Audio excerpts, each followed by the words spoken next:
एक नया पैसे का मुसलमानों को काम जगन मोहन रेड्डी ने किया नहीं है। और जगन मोहन रेड्डी ने मुस्लिम्स को मुकम्मल 3 साल के अरसे में धोखा दही के अलावा कुछ नहीं किया। माइनॉरिटी फाइनेंस कॉरपोरेशन हमारा हक है, उसमें से 1 रुपया भी किसी माइनॉरिटी मुस्लिम्स को नहीं दिया गया। दुकान मकान तेलुगु देशम हयाम में दिया जा रहा था, इस दौर में नहीं है। दुल्हन स्कीम के तहत में नारा चंद्रबाबू साहब ने 50,000 रुपये गरीब ख़ानदान की बच्ची की शादी के लिए दिया करते थे। जगन मोहन रेड्डी ने पद यात्रा में 1 लाख रुपये देने का वादा करके मुकम्मल धोखा दिया। गरीब ख़ानदान बड़े बेचैन और परेशान हैं और जगन मोहन रेड्डी से पूछ रहे हैं, तुम कितने बेहया तरीके से हमको धोखा दिया। हम कितनी आस और उम्मीद लगाए थे कि माटा तप्पनी मड़मा तिप्पनी जगन मोहन रेड्डी हमको लाख रुपये ज़रूर देगा। कई ख़ानदान ऐसे हैं खर्च करके शादी कर लिए इस उम्मीद से कि जगन मोहन रेड्डी के लाख रुपए आएंगे, वो खर्च में डूब चुके। इसी तरह इस्लामिक बैंक का धोखा देकर वोट हासिल किया। आज तक इस्लामी बैंक नहीं है। सब प्लान के नाम से धोखा दिया, आज तक सब प्लान नहीं है। बड़ी बेशर्मी से असेंबली में खड़े होकर इस रियासत के डिप्टी सीएम अमजद बादशाह साहब 8,000 करोड़ मुसलमानों को दिए। कहाँ दिए? कौन खा गया? ज़मीन खा गया, ज़मीन खा गई या आसमान ने निगल लिया या किसी ने आपकी जमात ने हड़प लिया। मुसलमानों को तो 1 फ़ायदा 1 रुपया तक आपने नहीं दिया।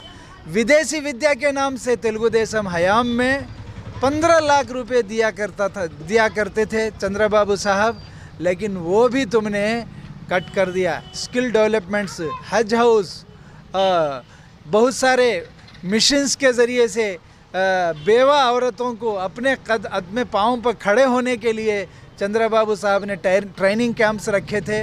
ट्रेनिंग के बाद उनको मशीन भी दिया जाता था, सिलाई मशीन दी जाती थी।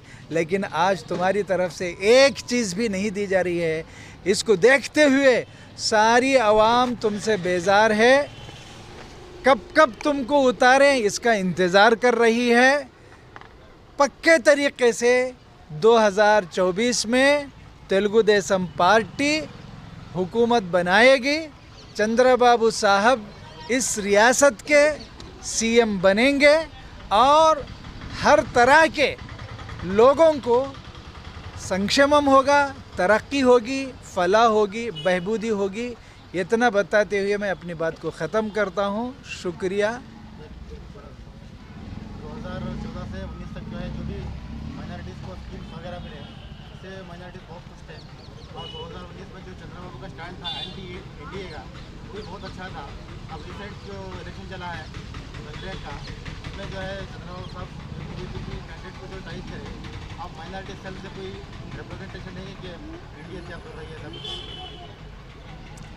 अब देखिए, चंद पॉलिसीज़ नेशनल्स की रहती, चंद पॉलिसीज़ रियासत की चोटी की पॉलिसीज़ रहती। चंद्रबाबू साहब ने आपने अच्छा सवाल किया, फाइट भी किया था कई तरीके से, इसलिए कि हमारे राष्ट्रम को तरक्की नहीं हुई, इस एतबार से तरक्की की। एनडीए के सपोर्ट में भी जब चले चंद्रबाबू साहब, तो रियासत की तरक्की को मद्देनज़र रखते हुए चले। मेरा नाम मुश्ताक अहमद, तेलुगु देशम पार्टी रियासती सदर। आज मैं माइनॉरिटी सेल रियासती सदर की हैसियत से तेलुगु देशम पार्टी कर्नूल पार्लियामेंट, कर्नूल ज़िला का दौरा सुबह से शाम तक करने का मौका मिला।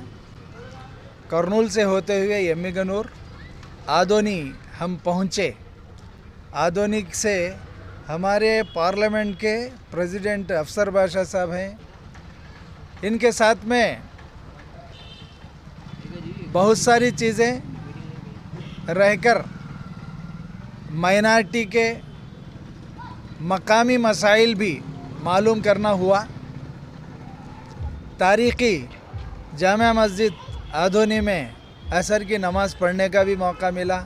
अभी यहाँ के आदोनी शहर के काजी साहब से भी मुलाकात का मौका मिला। अस्सलामु अलैकुम वरहमतुल्लाहि वबरकातुहू। ఇన్ని ఆసక్తికర వార్తల కోసం ఆదోని టైమ్స్ న్యూస్ ఛానల్ను సబ్స్క్రైబ్ చేసుకోండి.